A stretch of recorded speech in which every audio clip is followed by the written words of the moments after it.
Andrew Gani-Ikilama, and it's my joy to be with you this afternoon, this morning, wherever it is in the world you're watching this. And I wish you all the best in your entrepreneurial trip. It's a journey. It's a destination that you aspire to, and you'll get there one day. I'm still on a journey. 30-something years down the road. It's still evolving, and I make sure I enjoy every day doing what I enjoy doing, whether I get paid for it or not. And I'll be sharing with you some highlights from my journey. Of course, I'll start by telling you I'm a Nigerian, and I love the green, white, green, and I show it off wherever I go in the world. I'm very involved in entrepreneurship, for-profit and non-profit, and I'll tell you a little bit about how I started before I share with you the highlights of the lessons that I would want you to dwell on, and keep them close. You may need them one day somewhere. I mentor a lot of young entrepreneurs, young leaders, and some of my most senior and established clients and colleagues say I'm a consultant to consultants. But for me, it's all about learning, reading, analyzing, investing a lot in my data that I buy for internet, in reading. I've been involved in this, as I said, all my life. Let me tell you who taught me to read. You won't believe it. He couldn't even see the alphabets himself because he was blind. And every Sunday afternoon, for me at that tender childhood age, it was a horrible experience for me. When after lunch, he would make me sit down beside him and read the newspaper to him, from the top of the front page to the bottom of the back page. And I would hear my younger ones and my friends playing outside, and there I was having to read to him. But that actually set me on the path of enjoying reading and following events and analyzing things. I'm a two-time awardee of the International Visitor Leadership Program, the IVLP program.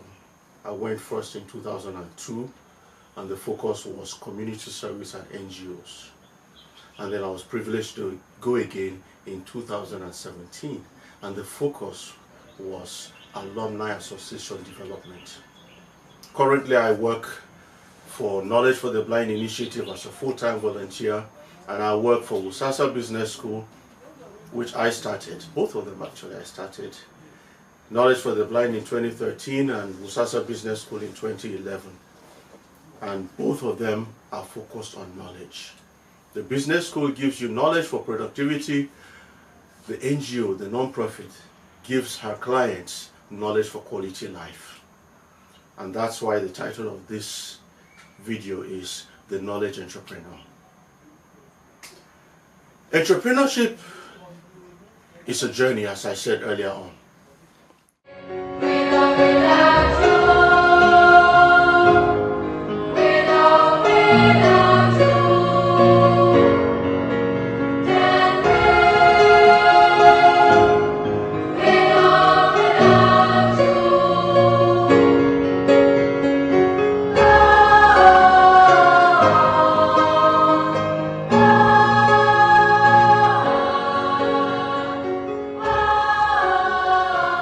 Now I want to talk about some generic issues that you must bear in mind, whether you're doing enterprise for profit or non-profit, whether you're doing it at the local community level or you're doing it at an international level. They are all very relevant. And the first thing is that you need to identify what people need. Is it food? Is it clothes? Is it books? Is it films? Is it things to read? Identify what people need. I was able at an early age to identify that people will always need knowledge. And so you can call me the knowledge entrepreneur. Some people call me the bookworm, because I read and I can dissect and disseminate the information for them in a very simplified manner. I write and people can read and understand what I've written on a particular issue with very simple, very straight to the point. Okay? Identify what people need and see how you can meet that need. How can you meet that need? By keeping each step that you are carrying out as a forward-moving step. Ensure that you are meeting their needs and you are adding value to people on an ongoing basis.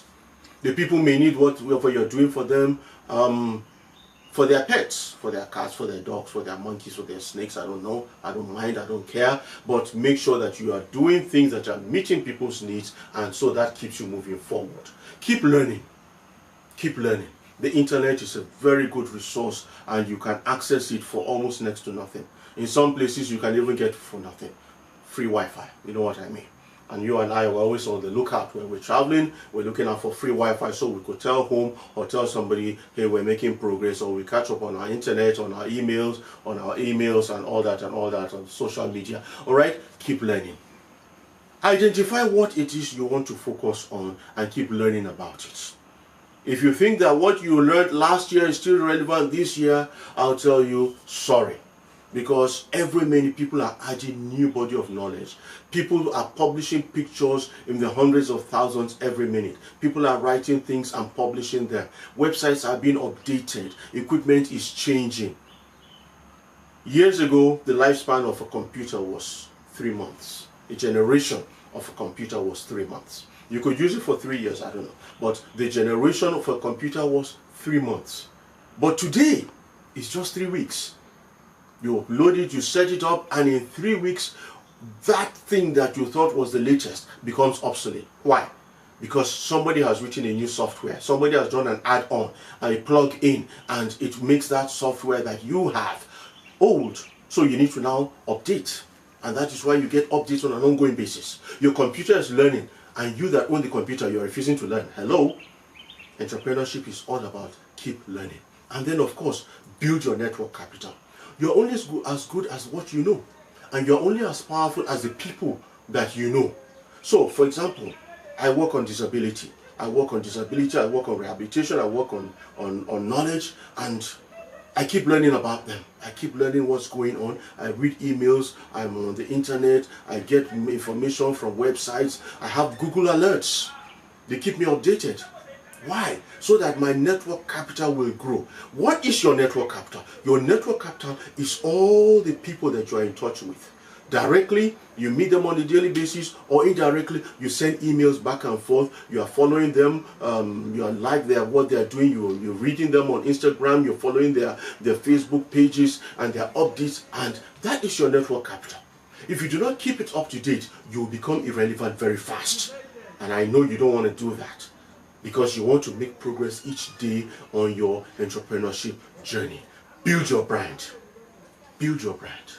I wear the lapel pin of the IVLP because that is a brand I identify with. And that's the brand that has taken me to the US twice and has taught me things on community service and NGO management, has taught me things on alumni association development. And so I can speak authoritatively on those issues because I've been trained on them. I can speak authoritatively on those issues because I have exposure experientially with people and places on these issues. I repeat again, the one good thing you can do for yourself, keep learning and keep learning.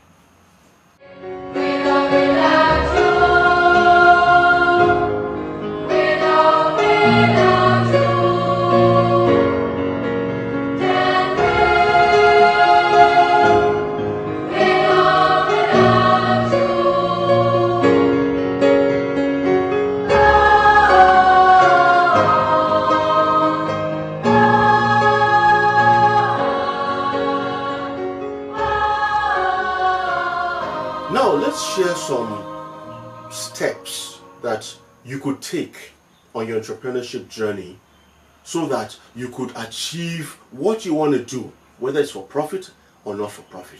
All right? First and foremost, be willing to start small. Bill Gates started small. Dangote started small. Alakija started small. Whoever that you look up to as an entrepreneur today started small. I started small. I currently have a library in my organization that has well over 8,000 books. We didn't have those books in one day. Some days we bought one book, some days we didn't buy any book. We started small. Whatever it is, be ready to keep growing. And you'll achieve growth as you start small and you are every day learning and adding and investing in what you are doing. Be creative. Be creative. Because when you start small, you're going to have some points in time when it looks like nothing is happening. No customer is calling your phone. Nobody's coming into the shop. Nobody's looking for you. Nobody's liking what you wrote. Nobody's liking the pictures you put up. They are watching. They are watching. And the more creativity you show, ethical creativity now, and I think I'll talk about ethics in a few minutes' time. The more creativity you show, the more people are going to become impressed with what you're doing, and they're going to become confident and build trust in what you're doing, and will want to get you to do it for them. It could be a food.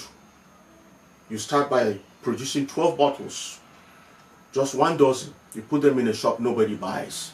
And the expiry date comes up and goes.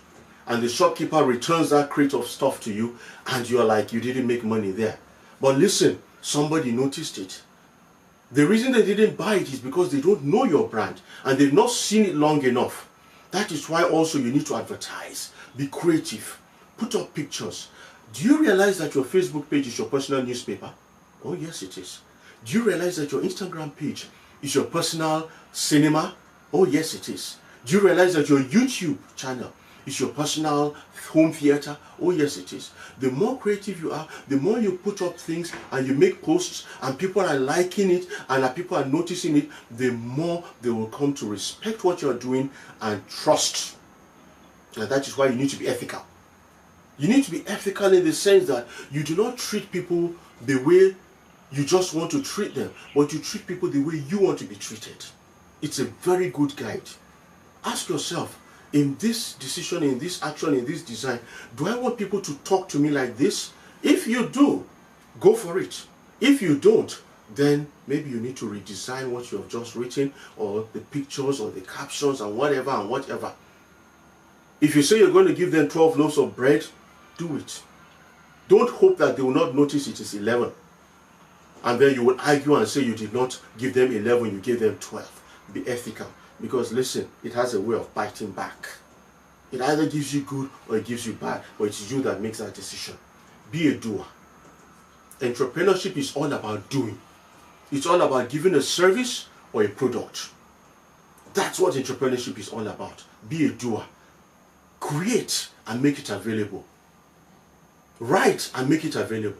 If you write and you don't publish it on your Facebook page or on your LinkedIn page or make a little booklet of it and send it out, nobody's going to know about it. Nobody's going to respect the work. Nobody's going to build trust in you, in your brand. Be a doer and be self-motivated. Because guess what? As an entrepreneur, nobody's going to come along and tell you, listen, I like what you did.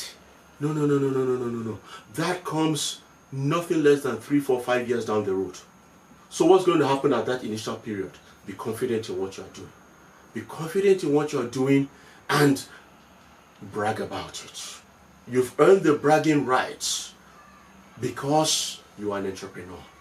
You've earned the bragging rights because you've been able to build a brand, design a product, put a price on it, and place it in front of the people. You've earned bragging rights. So be confident in what you're doing. Because, hey, if you are not confident in your product or your service, people are not going to build confidence and trust in it. So be self-motivated and then be a team player. Be a team player. If you're not a team player, there's a limit to what you're going to achieve. There is a big limit to what you have set as your achievement high. Do you want an achievement high? Be a team player. Get ideas from people and be ready for people to critique you, criticize. I do it a lot. I ask people to read what I've written. I ask people to look at what I'm thinking and give me their feedback. I'm not just asking for the good. Hey, it's good. No. I actually, and I'll be very frank with you, I'm actually looking for the criticism that is going to tell me this is not good. Because that way, I'm going to get it better. That way, I'm going to redesign it. And guess what?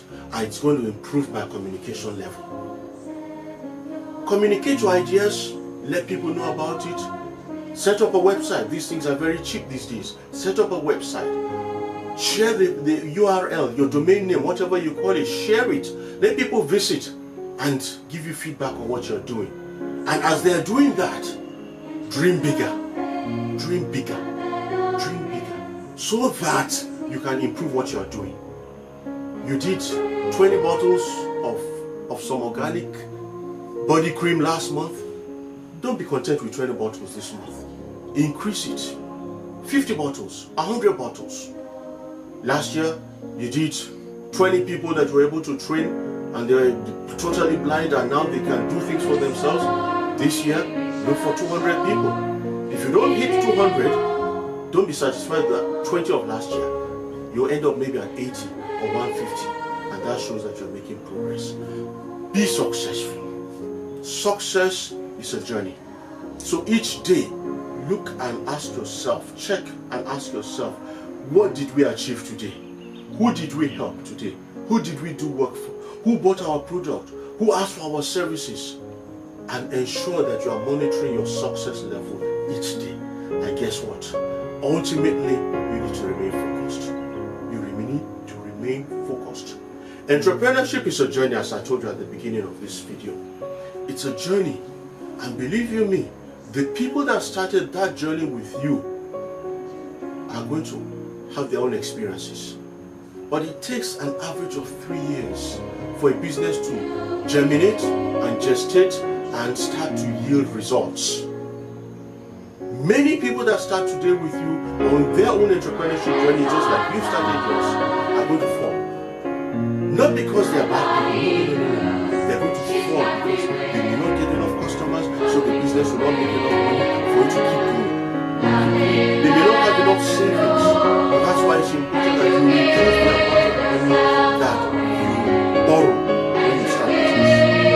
You started with school, you started business school, we use our in-house capital and our network capital.